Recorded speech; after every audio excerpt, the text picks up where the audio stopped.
Hi everyone, Sushant this side, and I welcome you all to the second lecture, the first chapter of class 10 history, the making of nationalism in Europe. So आज का हमारा topic है the making of nationalism in Europe. जैसा कि हमने अपने first lecture में देखा कि कैसे वहाँ पे चार प्रिंट्स का एक फ्रेडरिक सोरियो नाम का एक आर्टिस्ट ने अपने हिसाब से विजुअलाइजेशन के हिसाब से अपने एक चार प्रिंट का निकाला प्रिंट वहाँ की सोसाइटी। और वो सोसाइटी कैसा था, किससे बेस्ड था? टोटली वहाँ पे अमेरिका और यूरोप के लोग आ रहे थे लंबी चैन में, और स्टैच्यू ऑफ लिबर्टी जिनके एक हाथ में टॉर्च ऑफ एनलाइटमेंट और सेकंड हैंड में क्या था, charter of rights of man उनके हाथ में, और उनको होमेज प्रदान करते हुए लोग आगे जा रहे थे। उसके बाद हमने देखा कैसे वहाँ पे एक 1804 में आता है civil code of Napoleon Bonaparte, और उसने नेपोलियन के क्या क्या चेंजेस लाए। उसके बाद आज हम लोग देखेंगे the features of social composition in mid 18th century. जैसा कि हमने देखा कि एक समझने के लिए मैं आपको एक बात बताता हूँ कि आजकल जब भी कोई नेशन होता है वहाँ पे कॉमन एक आइडेंटिटी होना चाहिए। जैसे आप सपोज आप अपने घर में रहते हो, आपका आइडेंटिटी क्या है कि आप लोग सेम लैंग्वेज बोलते हो।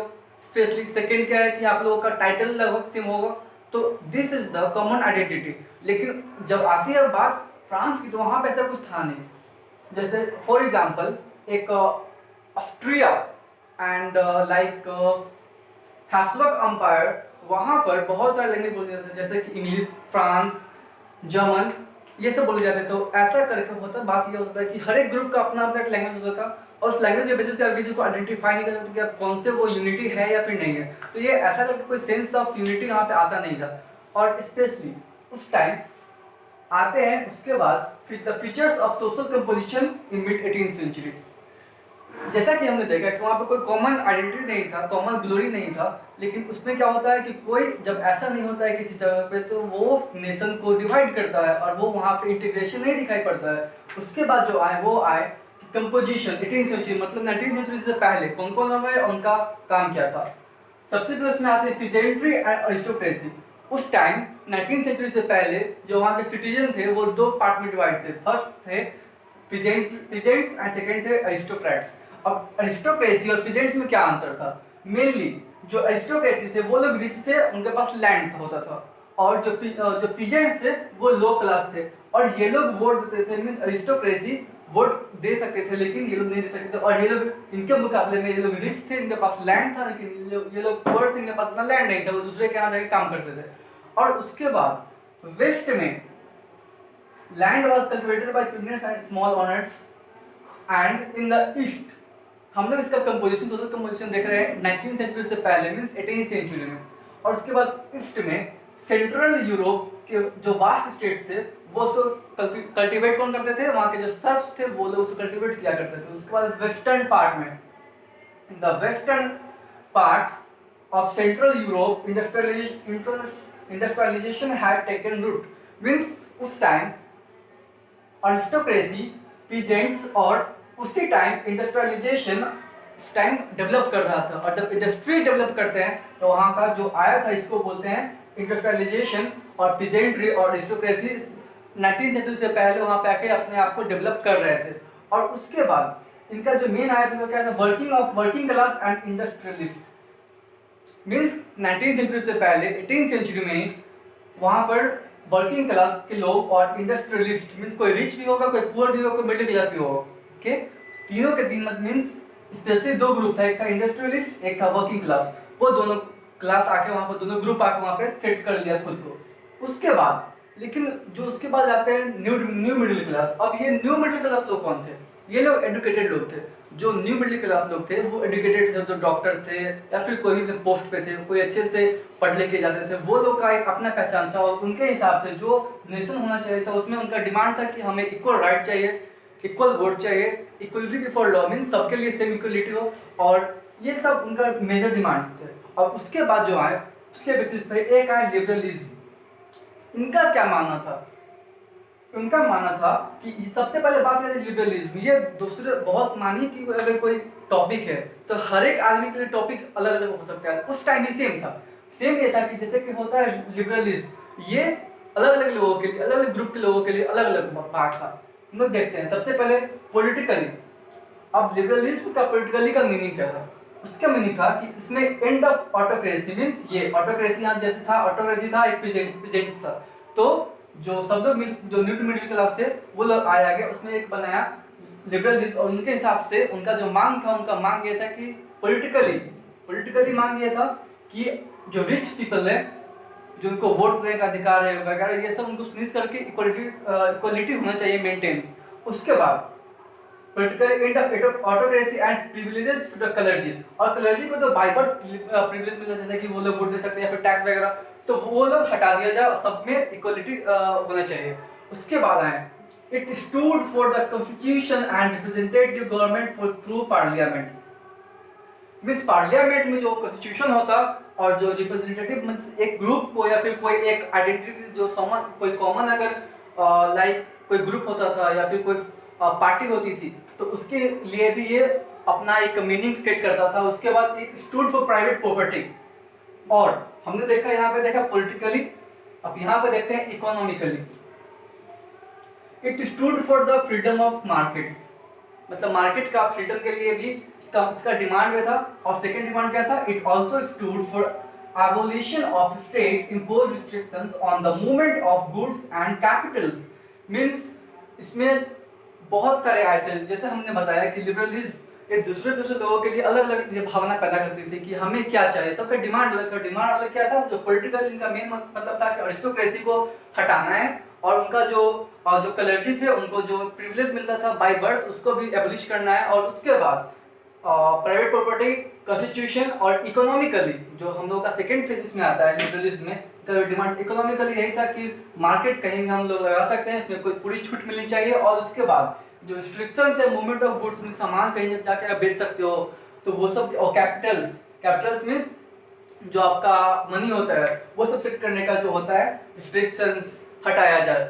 सो आपको इसको नोट करना चाहिए, नोट कर सकते हैं।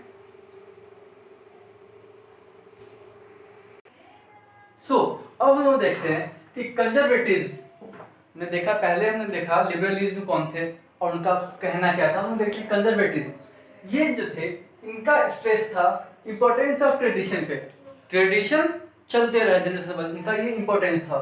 और उसके बाद it preferred gradual change to quick change, मतलब ग्रेजुअल जो डेवलपमेंट हो रहे थे, जो धीरे धीरे हो रहे थे डेवलपमेंट कंजर्वेटिव के हिसाब से, उसको क्विक चेंज में आना चाहिए था। और उसके बाद इनको क्या पसंद था, monarchy, church, private property and traditional institution. मतलब ये लोग मोनार्की को आगे लेके बढ़ावा दे रहे थे, और इनके हिसाब से जो धीरे धीरे हो रही डेवलपमेंट वो उसको क्विक में होना चाहिए था, और जो स्ट्रेस था इंपॉर्टेंस का वो था ट्रेडिशन पे। अब आती है बात कि कंजर्वेटिव और लिबरलिज्म, ये दोनों में मेन डिफरेंस क्या था। मेन डिफरेंस ये था कि ये लोग क्या चाहते थे, मोनार्की, और वो लोग चाहते थे कि मोनार्की ना रहे। अब हम लोग देखते हैं कि इसके बाद इनका और क्या था कहने का, कहना यह था कि feudalism and serfdom should be एबोलिश्ड। Feudalism feudal system था, उसके बाद था सर्फडम्स ड्यूटीज, वो सब खत्म होना चाहिए इस हिसाब से, कंजर्वेटिव के हिसाब से। और इसका डिमांड ये था कि आर्मी और ब्यूरोक्रेसी को मैक्सिमाइज किया जाए, मींस आर्मी को बढ़ाया जाए और ब्यूरोक्रेसी को इंपॉर्टेंट स्ट्रेंथ दिया जाए। तो this was all about conservative. हमने देखा लिबरलिज्म, हमने देखा कंजर्वेटिव। अब हम देखते हैं इसके बाद होता है कि जैसा नेपोलियनिक कोड जो आया था 1804 में, जिसका हम लोगों ने चर्चा अपने फर्स्ट लेक्चर में हमने किया था। और उसके बाद नेपोलियन तो मारा गया वाटरलू में, और उसके बाद होता यह है कि जब 1815 में एक ट्रीटी होती है वियना का, this is very very important marks for, this is very very important question for 3 marks. ये अप्रोक्स पूछा नहीं जाता हमेशा, आपका बोर्ड बेस्ड एग्जाम हो या फिर आपका इंटरनल एग्जाम्स हो। हम लोग इंपॉर्टेंट क्वेश्चन को देखते हुए आगे चलते जाएंगे। देखते हैं ट्रीटी ऑफ वियना कब हुआ था, 1815 हुआ था। For 1 marks objective, when the treaty of Vienna did took place in 1815। अब हम लोग देखते हैं कि ये वियना में ट्रीटी जो हुआ, ट्रीटी जो मतलब जो मीटिंग हुई वो किसने इसको होस्ट किया, इसमें कौन कौन से नेशन आए, और इसका मेन जो ट्रीटी हुआ वियना का, उसका ऑब्जेक्टिव में क्या निकला, उसका रिजल्ट क्या निकला। सो द 4 यूरोपियन पावर्स, ठीक है, Britain, Prussia, Russia and Austria, ये ब्रिटेन, प्रूसिया, रसिया और ऑस्ट्रिया एक मिलते हैं कहाँ, ट्रीटी ऑफ वियना 1815 में एक साथ एकत्रित होते हैं। और जिनको होस्ट कौन करता है, तो Austrian chancellor Duke Metternich. Important question है एक मार्क का कि ट्रीटी ऑफ वियना जो 1815 में होता है उसको किसने होस्ट किया था, तो answer will be Duke Metternich.